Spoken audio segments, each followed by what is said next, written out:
हिंदी वाली क्लास में आप सभी का हार्दिक स्वागत है।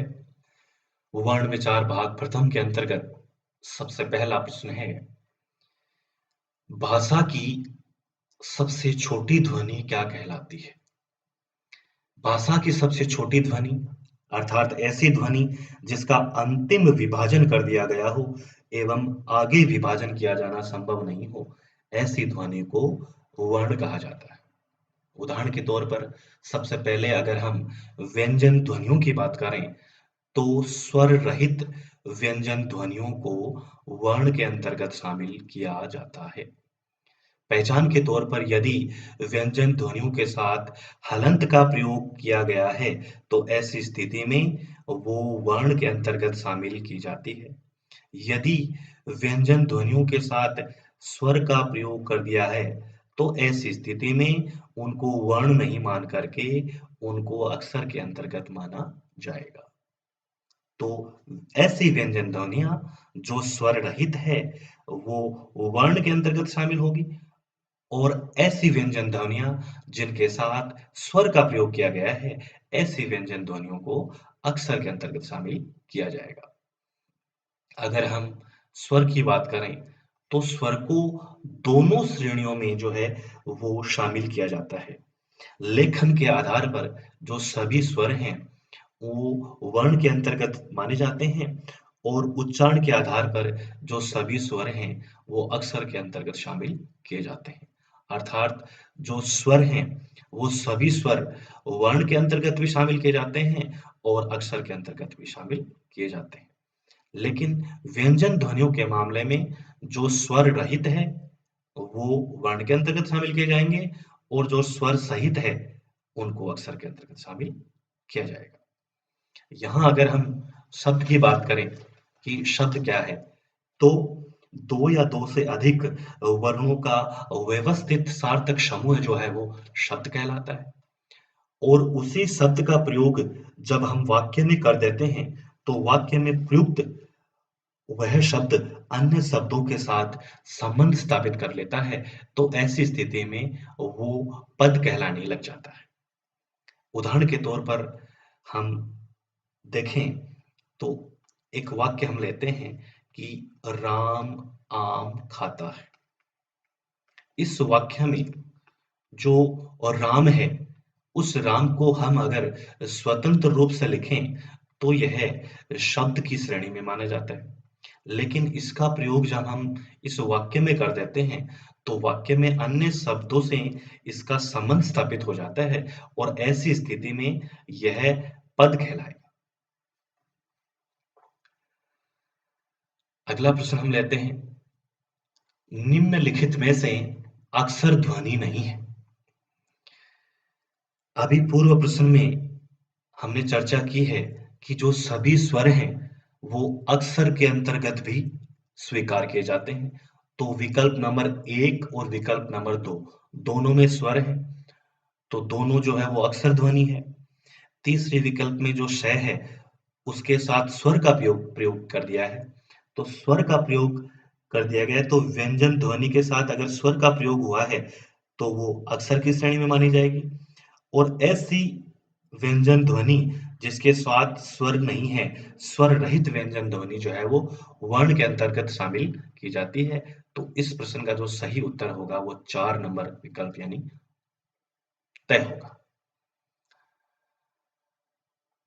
अगला प्रश्न है, वर्ण के प्रमुखतः कितने भेद माने जाते हैं? हिंदी में वर्ण के प्रमुखतः 2 भेद स्वीकार किए जाते हैं, स्वर वर्ण और जो दूसरा भेद है वो माना जाता है व्यंजन वर्ण। तो इस प्रकार इस प्रश्न का सही उत्तर होगा विकल्प नंबर 1, वर्ण के प्रमुखतः 2 भेद जो है वो स्वीकार किए जाते हैं।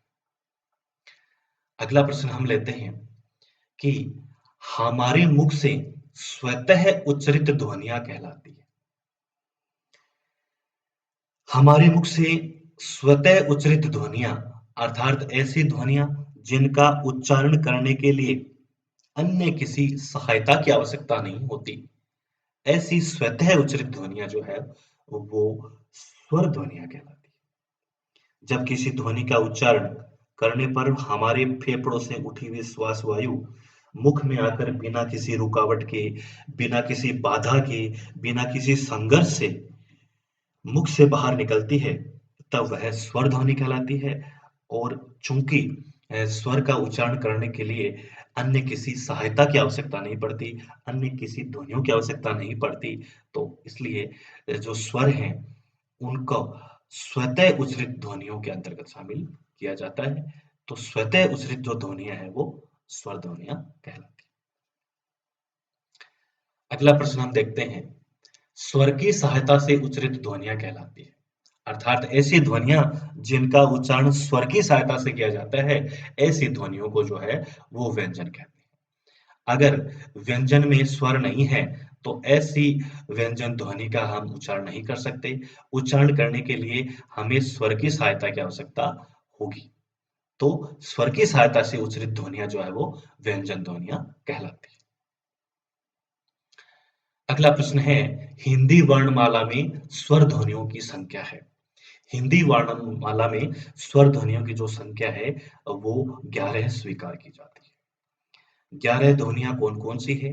ए, आ, छोटी ई, बड़ी ई, ऊ, छोटा ऊ, बड़ा, इसके साथ ही री को शामिल किया जाता है, ए, आई को शामिल किया जाता है, और ओ, औ सहित जो है वो हिंदी वर्णमाला में स्वर ध्वनियों की संख्या जो है वो 11 स्वीकार की जाती है। अगला प्रश्न है, मात्रा काल के आधार पर स्वर के कितने भेद माने जाते हैं?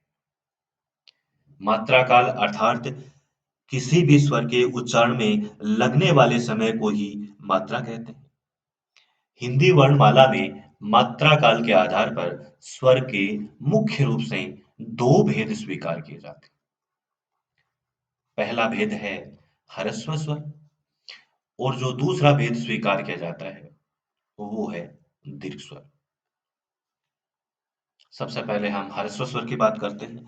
जिस स्वर के उच्चारण में सामान्य समय अर्थात एक मात्रा का समय लगता है वह ह्रस्व स्वर कहलाता है।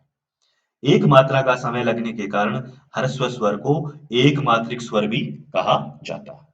हिंदी वर्णमाला में ए, छोटी ई, छोटा ऊ और री आदि 4 स्वरों को जो है ह्रस्व स्वर की श्रेणी में माना जाता है। दीर्घ स्वर की बात करते हैं। जिस स्वर के उच्चारण में सामान्य से दुगुना समय लगता है या दो मात्राओं का समय लगता है वह दीर्घ स्वर कहलाता है। और दो मात्राओं का समय लगने के कारण दीर्घ स्वरों को द्विमात्रिक स्वर के नाम से भी पुकारा जाता है। हिंदी वर्णमाला में आ, बड़ी ई, बड़ा ऊ, ए, ऐ, ओ तथा औ को जो है दीर्घ स्वरों में शामिल किया जाता है। विद्वानों द्वारा मुख्य रूप से संस्कृत में मात्रा काल के आधार पर स्वर का एक तीसरा भेद और स्वीकार किया जाता है, जो है प्लुत स्वर। सामान्यतः कोई भी स्वर प्लुत नहीं होता, परंतु जब किसी स्वर के उच्चारण में सामान्य से तिगुना समय अर्थात 3 मात्राओं का समय लग जाता है, तब वह प्लुत स्वर कहलाता है। 3 मात्राओं का समय लगने के कारण प्लुत स्वर को त्रिमात्रिक स्वर भी कहा जाता है। स्वर के प्लुत रूप को दर्शाने के लिए उसके साथ निम्नलिखित चिन्ह का प्रयोग कर दिया जाता है।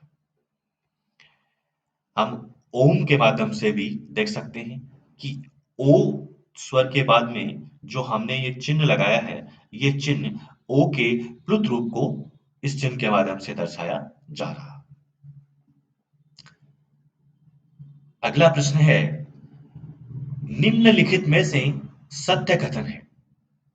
पहला विकल्प है, ह्रस्व स्वरों को एक मात्रिक स्वर भी कहा जाता है, जो बिल्कुल सही है। दूसरा विकल्प है, ह्रस्व स्वरों को मूल स्वर भी कहते हैं। सभी स्वरों में ह्रस्व स्वरों की रचना सबसे पहले हुई थी, जिसके कारण ह्रस्व स्वरों को जो है मूल स्वर भी कहा जाता है। ह्रस्व स्वरों के अंतर्गत 4 स्वर माने जाते हैं, ए, छोटी ई, छोटा ऊ और री। ये भी सही है। इस प्रकार इस प्रश्न का जो सही जवाब होगा वो विकल्प नंबर 4 होगा, उपयुक्त सभी। धन्यवाद।